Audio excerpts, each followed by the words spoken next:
Fall for Me TV. This fall on Me TV, Remington Steele. It's definitely an emergency. Oh yeah, also Emergency. Please stay with me. And more familiar faces. You act like I've never been on television before. Me TV continues to deliver the shows you remember. I remember. And you may discover shows you've never seen before. Is that a threat? Fall for Me TV.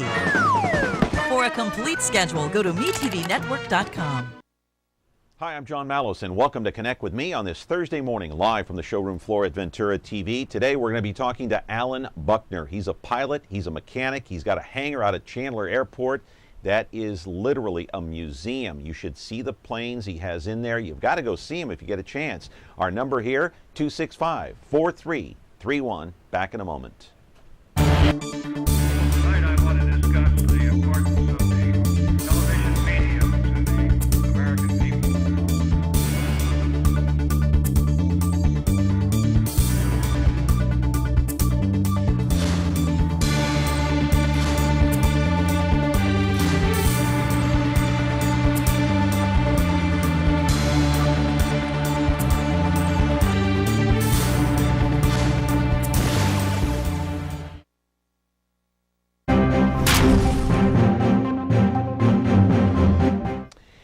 I'm doing this segment today despite the fact that I'm not all that crazy about flying. I get a little queasy, but I'm intrigued by some of the antique planes and some of the memorabilia that are in this hangar at Chandler Airport.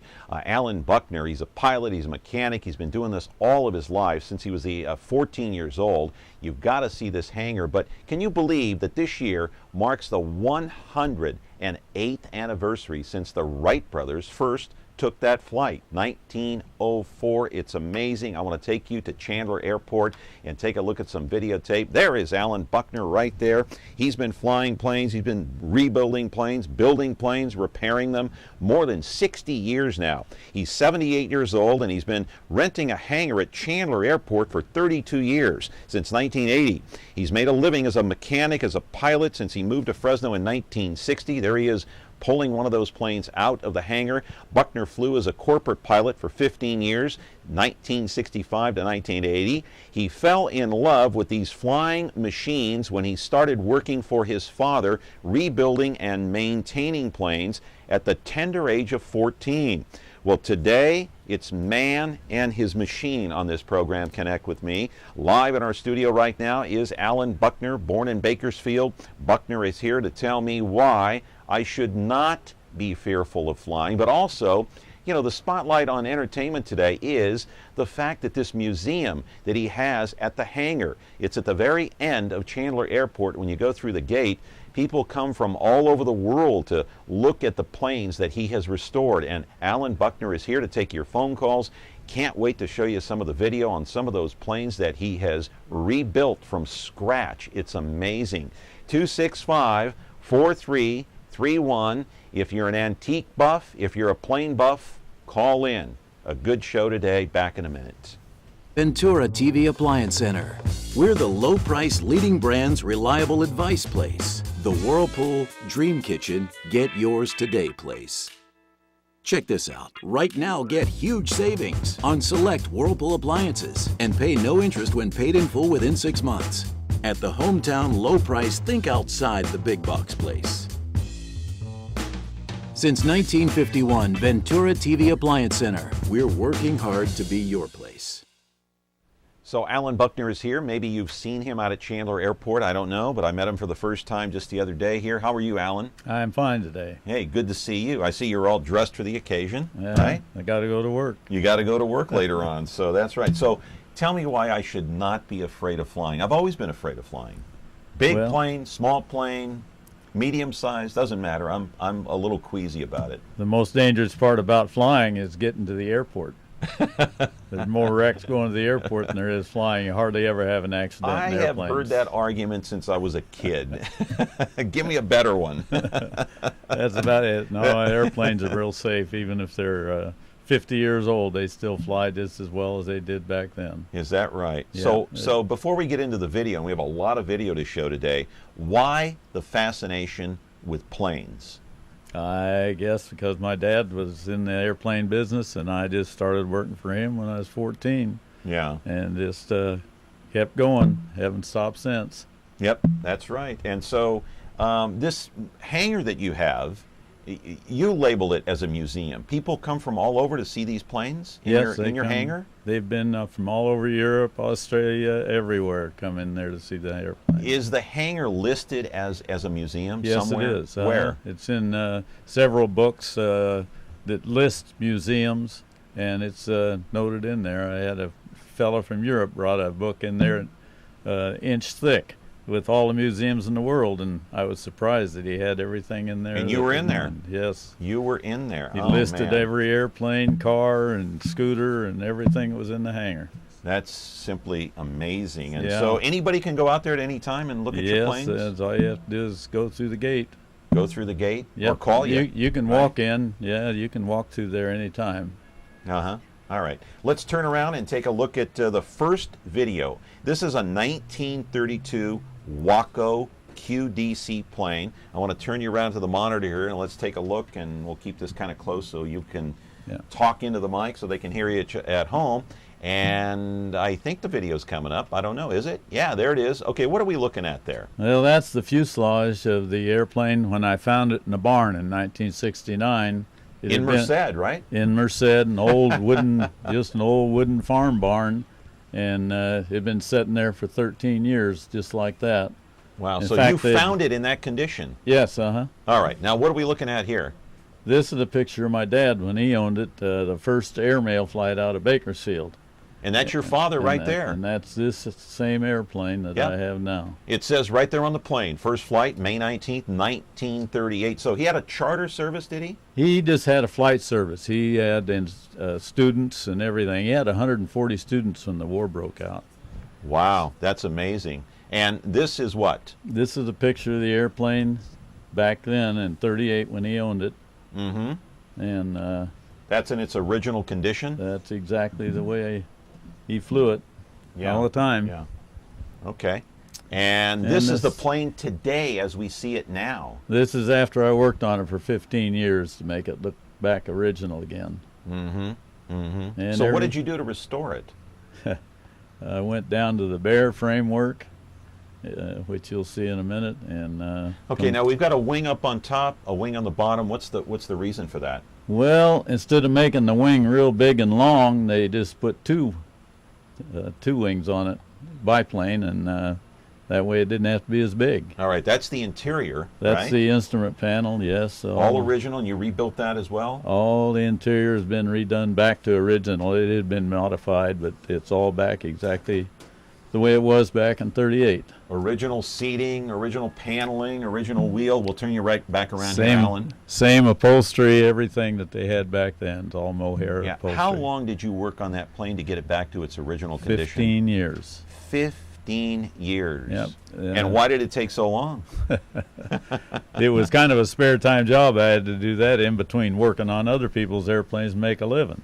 Right. So I'd work on that weekends and evenings. Little by little. You get tired of working on a wing, you'd go work on a fuselage. Okay, 265-4331 is the number here if you want to call in and ask Alan a question. Want to turn you around one more time and take a look at another piece of video. This is the Waco. It's in its original state when it was first being built. This is the frame. That's the bare framework that's where you start, and then you put all the wood on there to make it look like. Did you does strip now. it down that way? Yes, took Okay. everything apart. Now what's this? That's all the wood that's back on there to make it look like it does now. And you put this on Oh, this yeah. wood piece by piece, That's right. You have to cut them all out. It's all new spruce wood, screw by screw. aircraft spruce. Yeah. Yeah. All This right. What is- are we looking at here? That's a picture. The factory always put 3 men on the job to put it together at the factory, and then they'd take a picture in front of the airplane. What year was that taken? And I found this. That was in 32. Wow. And I found this picture in the museum. We'll turn you right back around here, Alan. Okay, so you found that photo, and it took a lot of research on your part to find out that your dad once owned this plane. And, I mean, you found out, what, 2 years later after you bought it? 2 years after I bought it, I joined the Waco Club, and they sent me a list of all the previous owners. Yeah. And found out he was the 5th owner of the airplane. You know, there's no other way to explain this, but to rebuild a plane like that from scratch, to get it, you know, haul it out of a barn, strip it down, repaint it, rebuild it, it's a labor of love, is it not? It has to be, because you don't make any money doing it. It's just something that you really want to do. Yeah, so what do you enjoy more, being a pilot or rebuilding the planes? Well, it's fun rebuilding them, and it's fun flying them when you get them all finished. Right. It's all the same. Yeah, and that Waco that we just got through seeing now, that's a 1932 model. Does it fly as good today, do you think, as it did way back in the day? You got to remember, back in 32, to drive from the East Coast to the West Coast, it'd take you a week or two. In Maybe the airplane, longer. In that airplane in 32, you could fly it in a day and a half. So it was quite an advancement. Right, and how does it fly now? Oh, it flies beautiful. Yeah, Yeah, and you well- fly it on a regular basis? Oh, yes. In the summertime, we fly it all summer long. It's been back to Oshkosh, Wisconsin 3 times. Right. All right, we're talking to Alan Buckner. He has that hangar out there at Chandler Airport. You can go out there anytime and visit him, talk to him about the antique planes. He's also got 3 beautiful antique cars out there, well, actually 2, and 1 antique truck. You can look at that too. It's amazing. 265-4331. If you're into planes, today is your show. When you need to talk to a private eye. You want to be talking to Jim Rockford. That's right. He's the one to talk to. They don't know who you're talking to. Rockford. He's got everyone talking. What kind of lowlife is he? Takes out half-page ads in a phone book. I seem to recall the phrase, moderately intelligent private detective. You have a smart mouth. You're right, I do. But I'm working on changing that. Jim Rockford is all the talk on MeTV. He's something else, all right. Weekdays at 11, 10 Central on MeTV. And we've got a call coming in here for Alan Buckner, our guest today here on Connect with Me. Good morning. How are you? I'm doing good. Liked your show. Didn't like it at first because they took MASH off the air from me, but I enjoy your show now. And my question you know what? You're a good man. What's your question? what does it cost for someone who's just? I've been interested in flying all my life. Never did it. Do not have my pilot's license. Was wondering what the cost is and what would your average airplane be if you just wanted to have something to have fun with. So you want to learn how to fly? Is that it? Oh yes, I would one day. I'm already 51, so I'm a little late in doing this. But No, you're probably not. I would assume. How would he go about doing this?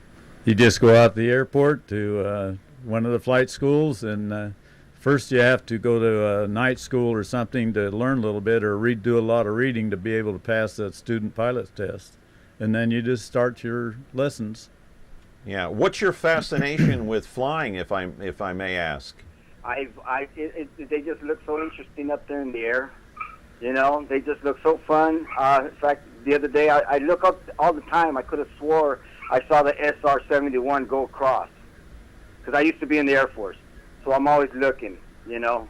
I'm just fascinated by it. Would like to one day do it, and I'm glad today I was paying attention because I envy the guy. Yeah. I wish I had his knowledge, what he knows about airplanes and stuff like that. Yeah, I do too. But something struck me, what you just said, sir. What's your first name? My name is Abe. All right, Abe. You were in the Air Force, but you never learned how to fly. No. Okay. Interesting. Yeah. Yeah. You want to add something to this, Alan? Go ahead. I had a friend that was 72 years old when he decided he wanted to learn to fly. And he got his license, and he flew till he was 94. So it's never too late to learn to fly. There you go. How do you like that for an answer? I like that for a very good answer. Well, is there some? Can he call you? Can he call you at the shop over there at the hangar? Sure, I don't give lessons anymmer. But there's what's your number out there in case he wants to come out and talk to you? 233-9547. Did you get that? 47. Sure did. Okay. You call Alan and he can direct you in the right place. How's that? That's it. That's exactly what I was wondering. All right. Thanks. Hey. Love the show, guys. Hey, thanks. Have a good day. Appreciate it. Yeah, so it's never too late then. It's never too late. Yeah, but I'll bet you can never tell somebody to get over that fear. That's a big leap. Big leap. Well, I don't think so. Once you get up there and you've done a little bit of flying, you'll find out that there's nothing to be afraid of. Well, I mean, I've flown a lot. It's not that I haven't flown. It's just, takeoff and landing, they make me a little nervous. You know what I mean? Like, well, that's because you've never done it. Well, no, I haven't. And the problem is that we're leaving it in the hands of someone else. That's the scary part. We got another call coming in here. Good morning. You're on Connect with me with Alan Buckner, a pilot, a mechanic, a jack of all trades when it comes to planes. How are you? Good show, John. Thank you. Listen, 2 questions. First question, does he have an air show on the ground? Does he participate in where he would show his dad's aircraft? God, it's a great little aircraft. Is that for viewing at air shows? And second question, why would I choose a 1-prop or a 2-prop aircraft? What are the differences? And I know other than the number of people in it, am I safer in a 2-prop, or does it really matter? That's about it, John. Okay. Hey, I appreciate your phone call. Thank you very much. So the first question is, your dad's plane, the one that he had, will it be or is it in an air show? I go to the air shows all summer long, and Watsonville, used to be Merced. There's one at Marysville. There's air shows all over California all summer long. And so you can go to one of these air shows and look at that plane. I'm usually there talking about it all the time it's sitting there. Okay. The second part of that question our caller had, a 1-prop or a 2-prop, which one is safer?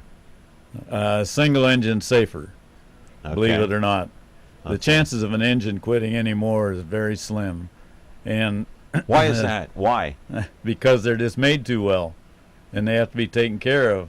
So you just don't go flying them forever. I think that's what I worry about. Mechanical failure when you're going up, when you're taking off. Is everything the way it's supposed to be? Will a wing fall off? Will the engine fail? You know what I mean? You have to have an airplane looked over once a year. That's okay. Is that all? Once a year. But once a month. Most people have them looked at every 25 hours of flying time. All right. And change the oil and check the battery and things like that and look the airplane I do over. have a fascination with flying. I mean, I like the planes, but I'm just, you hear about some of these crashes that take... Well, okay, let me ask you, before we go to break, what is the cause of most crashes, in your opinion? Pilot error. I knew you were going to say that. That's the whole thing. Why? Because people fly into clouds when they don't have any business being there. Or they run out of fuel. And they run out of gas, and they just do crazy things. All right. Alan Buckner is here. I wanted to show some video in this segment. I guess we'll have to wait until the next segment to do it. Your phone calls are encouraged here, 265-4331. We'll talk to Alan more about his planes and about safety as well. Back in a minute. Is taking care of laundry taking too much of your time? Have you become a missing mom? With a new fast, efficient washer and dryer from Ventura TV Video Appliance, you'll spend more of your day the way you want. This Amana Super Capacity Washer Dryer Pair is now just $6.99, and this heavy-duty Maytag Super Capacity Washer Dryer Pair is only $8.99. Don't spend your life on laundry. Upgrade today at Ventura TV Video Appliance and save.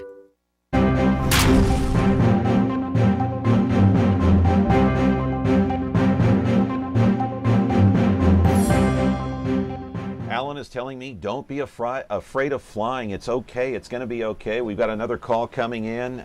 You're on Connect with me. Good morning. How are you? Good morning. My name is Mark, and I'm watching your show since it's about aviation.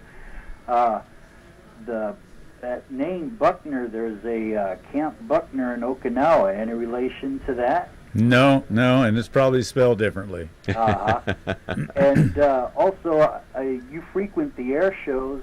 There used to be a outfit around the air shows. They were the 69th Battalion Spec Operations Group. They were flying an old Spad, a A1, and I wonder, is he around still? I don't see that plane anymore at the air shows. I don't remember seeing it either. I go to lots of air shows around, and I don't remember seeing that one. Yeah. Well, What do you think of his planes? Pretty fascinating, huh? That's a marvelous restoration. I'll have to get out there to the Chandler to see it. You know, they kind of quit those air shows out at Chandler also. I used to frequent, and I don't know if it just got to be monetarily too much, or I don't know. Expecting more air shows at Chandler? Maybe Alan can answer that. The insurance cost to put on an air show is pretty high, and the last air show they had at Chandler Airport, Chuck Chansey paid for the everything, and they paid for the insurance, huh? Yeah, let everybody in free and everything, free parking. But it was great. It's kind of far to Lemoore anymore. Yeah. Well, keep looking at our show because till the bitter end, because we've got more video to show you. I can't wait to show you these 3 planes that he's trying to restore right now. It's just fascinating. Are you looking for volunteers to help with restoration? No, I do it all by myself. Well, it's a great job, and we enjoy seeing them. Thanks for talking with me. Well, thank you. Thank you for the call. I appreciate it. And speaking of these videos, I want to get right to it before we run out of time. Now, these are 3 planes. 2 of them, I guess, are kind of restored, but you're looking to restore that Selmer. We'll roll the videotape and take a look at these 3 planes. What's this one here, Alan? That's a 1936 Rearwind Sportster. And that one's already restored, right? I bought that in 1951 to learn to fly in, and I've restored it twice. 1923 Selmer. What is this plane here? That's a 23 home built that a guy wanted to learn to fly, and he couldn't afford to buy an airplane, so he just built one. The guy's name is Jacob P. Selmer. Of course, the plane is named after him. He built this at Stinson Beach near San Francisco, 1923. Look at this, the interior of the cockpit, all homemade, right? It's all homemade, and it never has been restored. I've started to restore it, but yeah, you're in the process of doing it now, and there's the sign right there. Of course, built and they actually flew it from 1923 to 1932. Flying speed in the air, 45 miles an hour. Landing speed is 25 miles an hour. Another plane we're looking at right here, a Russian-built plane. It was built in China, was it not? That's right. It's a Russian design, but it was built in China. All right. What's the name of this one? It's called a Yak 18. All right. They were started building them in 1945 after the war. Right. This is a 2-seater. The pilot sits in the front, the instructor in the back. Look at the Chinese writing. Made in China, of course. Only 2 of these are flying right now, as I understand it. Is that correct? In the world that are all original, yes. This is one of them. You've got one of them. Where's the other one? The other one's in France. Man, what are we looking at here? That's some of the writing that's original on a wing walk that they cover the original walk. So and there's the Chinese insignia right there on the plane. And this was used as a military training plane in China? Right. We'll turn you around here. I've talked to 2 people came by my hangar and said they shot one down in Vietnam, so they still use them then.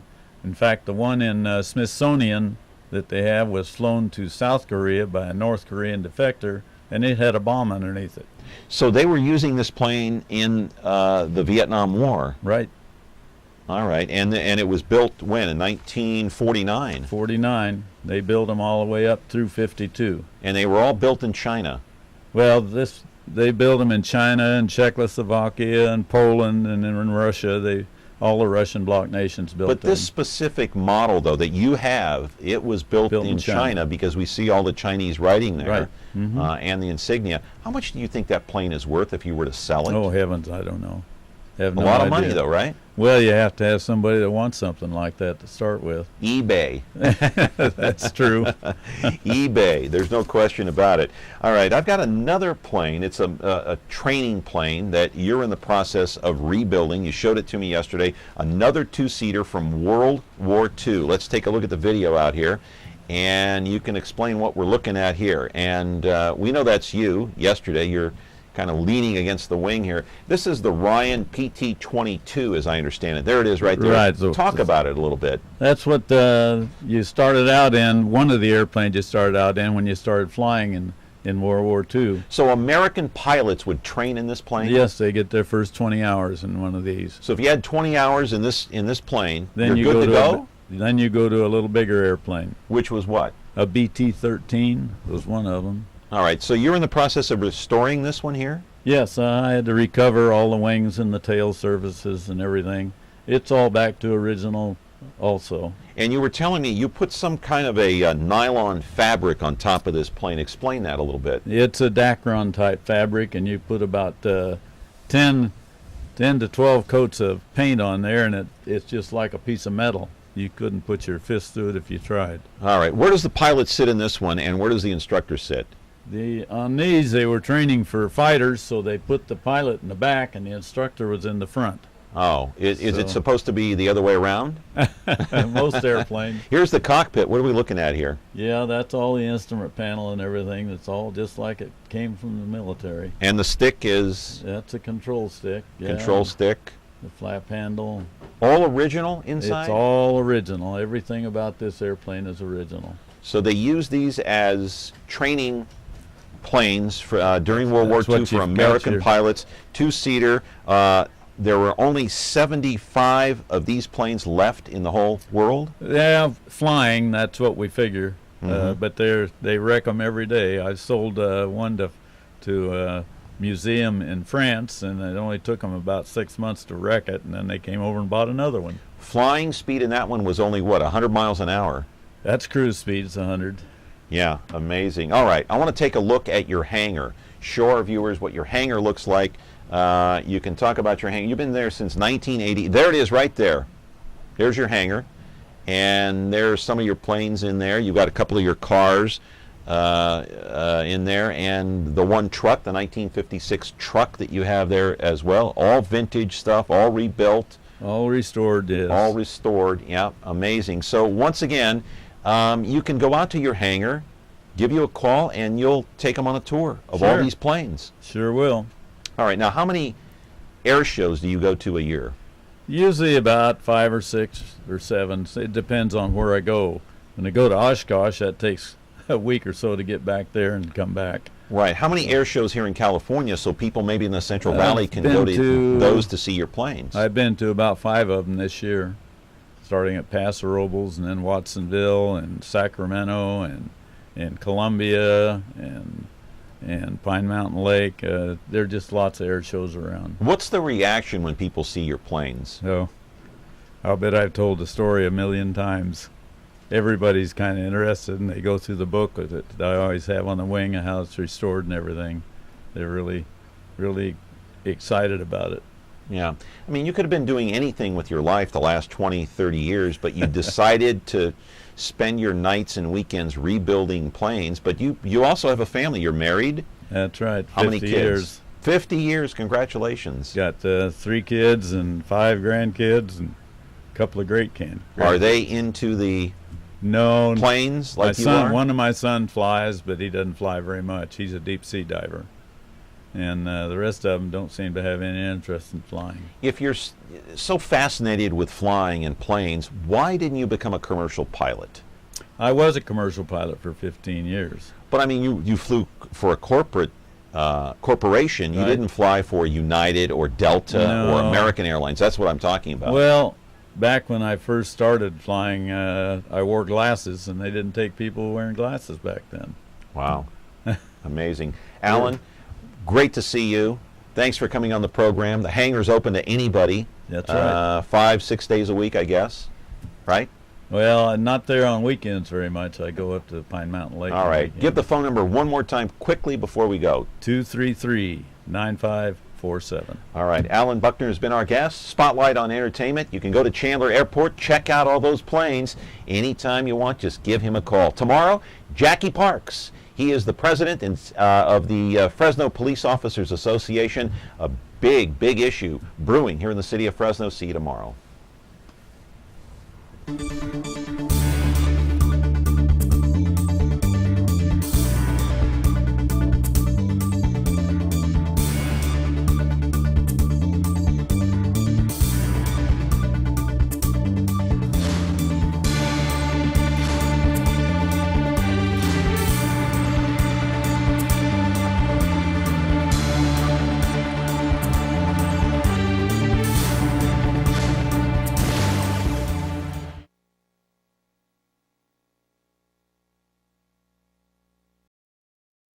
Do you like me? Just like me. Like Me TV Fresno on Facebook. Get the latest news, interact with others, watch videos, become a fan of me.